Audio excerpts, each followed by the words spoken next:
sustained purpose to find more deadly ways to kill. Hoy en el mundo, 3.500 millones de personas disfrutan de la democracia. Nunca a lo largo de la historia, tantos hombres y mujeres han sido libres. Si el comunismo de la antigua Unión Soviética no hubiera sido vencido por la libertad, no habría en la actualidad 120 países en el planeta con un sistema de libertades que salvaguarda los derechos de la persona. Pero, ¿cómo fue vencido el sistema comunista? ¿El muro de Berlín cayó por sí mismo o lo derribó el anhelo de libertad de los demócratas?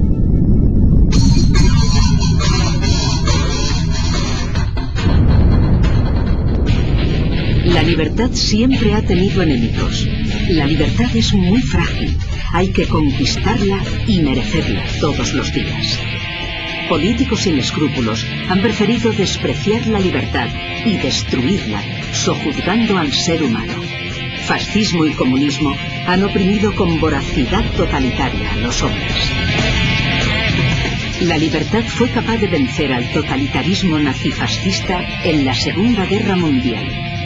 Sin embargo, el totalitarismo comunista sobrevivió a la derrota de su hermano nazifascista e incluso hoy sigue siendo alabado por algunos.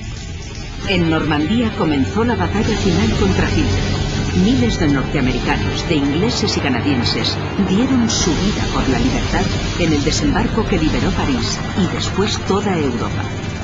Pero no fue fácil el camino hasta el desembarco que devolvió la libertad.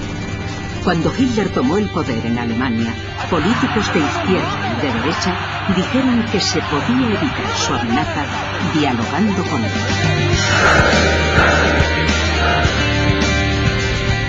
En 1934, millones de ingleses pedían paz mediante un diálogo con Hitler. En 1938, la opinión pública francesa pedía también diálogo. «Hemos salvado la paz de nuestra época», gritó Chamberlain a la jubilosa muchedumbre que lo recibió en Londres a su regreso de la reunión de Múnich. «Hemos sufrido una derrota total», afirmó un solitario Churchill en el Parlamento británico entre abucheos. La respuesta al diálogo fue inmediata: la invasión nazi de media Europa. Militarización de Renania en 1935, anexión de Austria 1936, anexión de los Sudetes 1937 y Checoslovaquia 1938.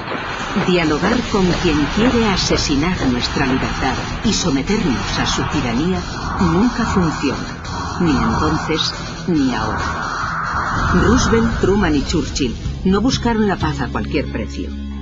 Para ellos la libertad no estaba en venta. Liberaron a Europa y al mundo de la opresión nazifascista, pero no pudieron impedir que el Ejército Rojo se adueñara de los países del este europeo en 1945. La Segunda Guerra Mundial acabó, pero afortunadamente las tropas aliadas no se retiraron. Siguieron y siguen hoy defendiendo nuestras democracias. Pero el terrible telón de acero tenía una grieta por la que los europeos del este podían huir hacia la libertad. Esa grieta se cerró en la noche del 12 al 13 de agosto de 1961. Entonces, el secretario general del Partido Comunista de la Unión Soviética, Khrushchev, ordena construir el Muro de la Vergüenza. Adenauer, representando a todos los alemanes, prefirió una Alemania dividida a una Alemania sometida. Las familias fueron divididas. Los que buscaban la libertad, asesinados. El muro fue creciendo sobre los cadáveres de quienes querían saltarlo y ser libres. Millones de personas quedaron atrapadas detrás de él, condenadas a padecer un destino de humillación, opresión y miseria. La propaganda oficial alimentaba la idea de que con el muro se estaba construyendo la utopía. El muro siguió vivo porque muchos en Occidente admiraban el comunismo y lo justificaban para evitar los males que, según ellos, tenía la libertad. Mientras la Unión Soviética comunista se hacía más injusta y tiránica, Occidente corregía sus injusticias y fortalecía la democracia. Nace el movimiento de Martin Luther King.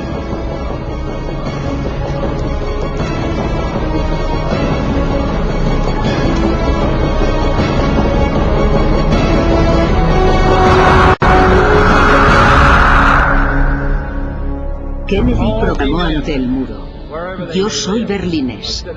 Hay quienes proclaman que el futuro está en el comunismo. No tienen más que venir a Berlín. Las heridas de la guerra de Vietnam debilitaron a Norteamérica y a los países de Occidente. La crisis económica del 73 introdujo un nuevo lenguaje político: la distensión. Dialogar y apaciguar a la Unión Soviética. ¿Cómo? El presidente norteamericano Carter quiere dialogar con el enemigo. La respuesta al diálogo propuesto en Occidente no se hizo esperar. El totalitarismo comunista siguió rearmándose y expandiéndose por el mundo. El planeta parecía condenado a ser comunista y a ver morir la libertad en los países que la conservaban. En Europa, los norteamericanos que habían traído la libertad derrotando a Hitler se hicieron indeseables por la propaganda de quienes querían llevar el muro de Berlín hasta Lisboa. Muchos políticos pedían su retirada. Lo mismo ocurrió en Centroamérica, América del Sur y África. En los 70, tan solo Portugal y España entraron en el minoritario club de los países libres. La lucha por la libertad no es fácil. Los políticos débiles abogaban por el diálogo, mientras el comunismo respondía con la misma fórmula que Hitler años atrás: la invasión y la opresión. Las cicatrices nos recuerdan que el pasado existió, y también la cobardía de quienes prefirieron ceder. El apaciguamiento nunca funciona, ni entonces ni ahora.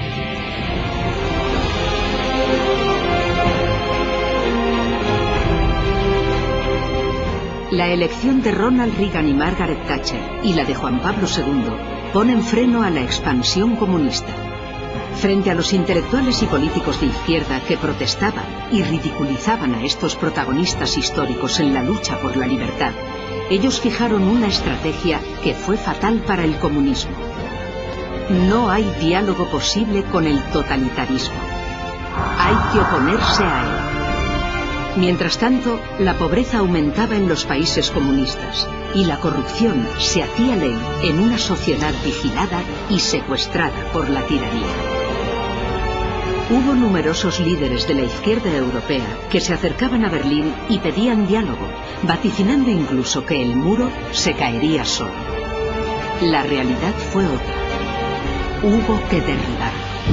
Fue el clamor de la dignidad y la fuerza irresistible de millones de personas que decían no al comunismo que padecían, quienes estuvieron detrás de las decisiones que llevaron a Reagan, Thatcher y Juan Pablo II a oponerse al totalitarismo soviético. Se pasó de luchar por el diálogo a luchar por la libertad. Y solo cuando ésta venció, vino la paz. El 9 de noviembre de 1989, la Europa oprimida por la tiranía comunista recuperó la libertad.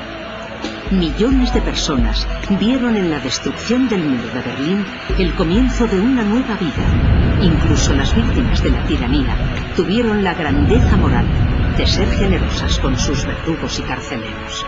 No hubo un Nuremberg para el comunismo, aunque muchos lo reclamaron.